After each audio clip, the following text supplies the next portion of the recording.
అనకాపల్లి జిల్లాలో విషాదం చోటు చేసుకుంది. తంటడి బీచ్లో స్నానానికి దిగిన ఇద్దరు అక్క చెల్లెలు నేటి మునిగి మృత్యువాత పడిన ఘటన జిల్లాలో తీవ్ర విషాదం నింపింది. శిరీష అనే మరో మహిళ పరిస్థితి విషమంగా ఉండడంతో ఆసుపత్రికి తరలించారు. అనకాపల్లి జిల్లా అచ్యుతాపురం మండలం తంటడి బీచ్కు కుటుంబంతో సహా అక్క చెల్లెలు నూకరత్నం, కనకదుర్గ, శిరీష వెళ్లారు. సముద్రంలో స్నానం చేద్దామని దిగడంతో అలల ఉధృతికి ముగ్గురు నీటిలో మునిగిపోయారు. అక్క చెల్లెలైన నూకరత్నం, కనకదుర్గ, శిరీష అపస్మారక స్థితిలోకి చేరుకోవడంతో వెంటనే అక్కడ ఉన్నవారు వారిని రక్షించి అనకాపల్లి ఎన్టీఆర్ ఆసుపత్రికి తరలించారు. అయితే అప్పటికే అక్కా చెల్లెలైన నూకరత్నం, కనకదుర్గ చనిపోయిన వైద్యులు తెలిపారు. మరో మహిళ శిరీష పరిస్థితి విషమంగా ఉండడంతో మెరుగైన చికిత్స కోసం విశాఖ కేజీహెచ్కు తరలించారు.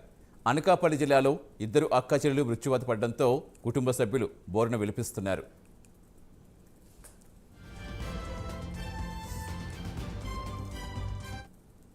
పూర్తి వివరాలు ఇచ్చేందుకు మా కరెస్పాండెంట్ నాయుడు జాయిన్ అవుతున్న. నాయుడు, చాలా విషాదకరం ఇలా మృత్యువాత పడ్డం స్నానానికి వెళ్ళిస్తూ. అసలు ఇప్పుడు ప్రస్తుతం శిరీష ఆమె పరిస్థితి ఎలా ఉంది?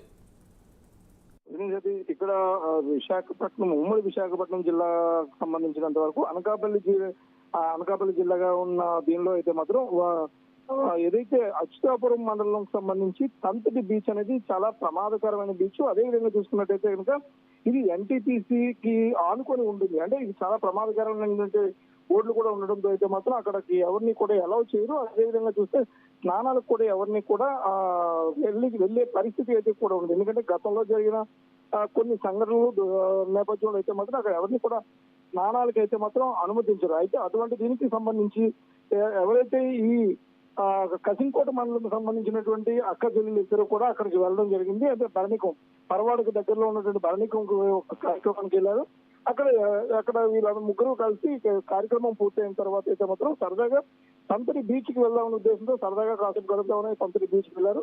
ఇది నేపథ్యంలో అక్కడ అలలు ఏదైతే అక్కడ ఉన్న అందాలని ఆస్వాదిస్తూ స్నానం చేద్దామని చెప్పేసి బీచ్ లో దిగారు. ఏదైతే బీచ్ లో దిగారో ఆ నేపథ్యంలో అక్కడ జరిగినటువంటి అలల ఉధృతి అయితే కాస్త ఎక్కువగా ఉండడం, అదేవిధంగా కొద్ది ప్రమాదకరమైన బీచ్ కావడంతో అయితే మాత్రం అలలు తీవ్ర ఉధృతి నేపథ్యంలో అయితే మాత్రం ఎదురు అక్క చెల్లెలు ఎవరైతే ఈ కనకదుర్గ కావచ్చు, లేదంటే ఈ అమ్మాయి ఎవరైతే చెల్లెలు ఉన్నారో ఇద్దరు కూడా అయితే మాత్రం పూర్తి స్థాయిలో ఆ సాల్ట్ వాటర్ ఏదైతే సముద్రపు నీటిని అయితే మాత్రం ఎక్కువగా తాగడంతో అయితే మాత్రం వాళ్ళు అపస్మారక స్థితిలోకి వెళ్ళిపోయారు. అదేవిధంగా చూసుకున్నట్టయితే శిరీష కూడా అదే పరిస్థితిలో ఎక్కువ నీటిని కన్జ్యూమ్ చేయడం వల్ల అయితే మాత్రం అపస్మారక స్థితిలోకి వెళ్ళిపోయారు. అక్కడ ఉన్న స్థానికులు అయితే మాత్రం కొంతమేర రక్షించే ప్రయత్నం చేసినప్పటికీ కూడా అప్పటికే వీళ్ళిద్దరు కూడా అక్కడిద్దరు కనకదుర్గ అండ్ వీళ్ళిద్దరు కూడా అయితే మాత్రం పూర్తి స్థాయిలో నూకరత్నం అండ్ కనకదుర్గ ఇద్దరు కూడా మాత్రం పూర్తి స్థాయిలో అపస్మారక స్థితిలోకి వెళ్ళడం, అక్కడికి ప్రాణాలు కోల్పోయిన పరిస్థితి అయితే మనకి కనిపిస్తుంది. అంటే దీన్ని హాస్పిటల్కి కూడా తరలించే అవకాశం కూడా లేకపోవడంతో అయితే మాత్రం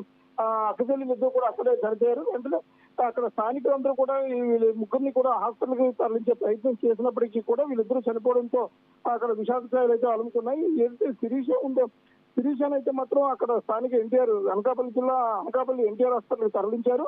అయితే అనకాపల్లి హాస్పిటల్లో మెరుగైన వైద్యం అందించడం అయితే మాత్రం విశాఖ కేజీహెచ్కి అయితే మాత్రం తరలించిన పరిస్థితి అయితే మనకి కనిపిస్తుంది. అంటే శిరీష అయితే మాత్రం యలమంచిలి మండలం చెందిన గొల్లపాలెం చెందినటువంటి అమ్మాయిగా అయితే మాత్రం పోలీసులు తెలిపారు. వీళ్ళిద్దరు అక్క చెల్లెలు ఇద్దరు కూడా కనకదుర్గ అండ్ వీళ్ళిద్దరు కూడా అక్క చెల్లెలు కావడం, ఒకే ఇంట్లో ఇద్దరు చనిపోవడం అయితే మాత్రం తీవ్ర విషాద పరిస్థితి కూడా ఏర్పడింది.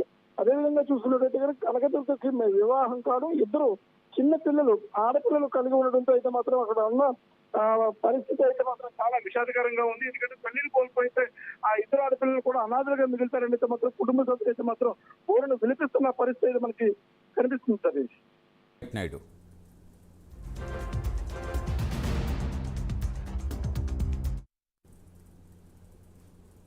అన్నమయ్య జిల్లాలో మహిళా కానిస్టేబుల్ ఆత్మహత్య చేసుకుంది. ఏఆర్ మహిళా కానిస్టేబుల్ వేదవతి జిల్లా ఎస్పీ ఆఫీస్ వద్ద తుపాకీతో కాల్చుకుని ఆత్మహత్యకు పాల్పడడం కలకలం రేపుతోంది. సెక్యూరిటీ పోలీసులు వెంటనే గుర్తించినప్పటికీ స్వయంగా కాల్చుకోవడంతో తీవ్ర రక్తస్రావంతో వెంటనే చనిపోయింది. వేదవతి మృతదేహం శవపరీక్ష కోసం రాయచోటి ప్రభుత్వ ఆసుపత్రికి తరలించారు.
పూర్తి సమాచారం ఇచ్చేందుకు మా కరెస్పాండెంట్ సునీల్ జాయిన్ అవుతున్నారు. సునీల్, అంత కష్టం ఏమొచ్చింది అని చెప్పగలుగుతున్నారా? ఎవరైనా రెస్పాండ్ అవుతున్నారా? రైట్ సతీష్, మొత్తం మీద అన్నమయ్య జిల్లా కేంద్రమైనటువంటి రాయచోటి జిల్లా పోలీస్ ప్రధాన కార్యాలయం ముందు సెంట్రీగా డ్యూటీలో ఉన్నటువంటి వేదవతి ఈ రోజు ఆత్మహత్యకు పాల్పడిందని చెప్పేసి ఏదైతే హాస్పిటల్ తరలించారంటే, ముఖ్యంగా ఆమె ఆత్మహత్య చేసుకుందా లేకపోతే గన్నును క్లీన్ చేస్తూ మిస్ఫైర్ అయిందా అనే దాని మీద కూడా విచారణ చేస్తున్న పరిస్థితి ఉంది. ఎందుకంటే భర్త దస్తగిరితో కలిసి ఆమె అదే ఊర్లో ఉన్నటువంటి ఇందిరమ్మ కాలనీలోనే నివాసం ఉంటున్నారు. కానీ ఈ రోజు ఉదయం ఆమె డ్యూటీకి వచ్చిన సమయంలో ఉదయం నుంచి అక్కడే ఏదైతే రాయచోటికి సంబంధించినటువంటి పోలీస్ కార్యాలయం మధ్య ఆమె ఉన్నారు. ముఖ్యంగా ఉదయం నుంచి ఉన్నారు. వాళ్ళ ఇంటికి ఫోన్ చేసి కూడా మాట్లాడినట్టయితే తెలుస్తుంది. ముఖ్యంగా ఎటువంటి సమస్యలు కూడా లేవు. కానీ ఒకవేళ అది ఎక్స్పైర్ అయిందా లేకపోతే కాల్చుకుందా అనే దాని మీద కూడా దర్యాప్తు జరుగుతున్న పరిస్థితి ఉంది. ఏదేమైనప్పటికీ ఒక సెంట్రీ చనిపోవడం అంటే మహిళ చనిపోవడం అక్కడ అయితే అందరూ అంటే చిన్న పాప అంటే 6 ఏళ్ల కూతురు ఉంది. ముఖ్యంగా వాళ్ళందరూ కంట తడబెడుతున్న పరిస్థితి ఉంది. ఎందుకంటే ఎందుకు చనిపోయింది అనే దాని మీద కూడా వాళ్ళు విచారణ చేయాల్సిన పరిస్థితి ఉంది. ముఖ్యంగా డిఎస్పీ రామచంద్రరావు, మరోవైపు అర్బన్ సుధాకర్ రెడ్డి కూడా దీనిపై విచారణ చేపడుతున్న పరిస్థితి ఉంది. ఇంట్లో ఏదైనా సమస్యలు ఉన్నాయా లేకపోతే నిజంగా ఆత్మహత్య చేసుకున్నారా లేకపోతే మిస్ఫైర్ అయింది అనే దాని మీద పూర్తిగా విచారణ జరుపుతున్న పరిస్థితి ఇక్కడ అనుకోవాలని చెప్పచ్చు సతీష్. రైట్ సునీల్.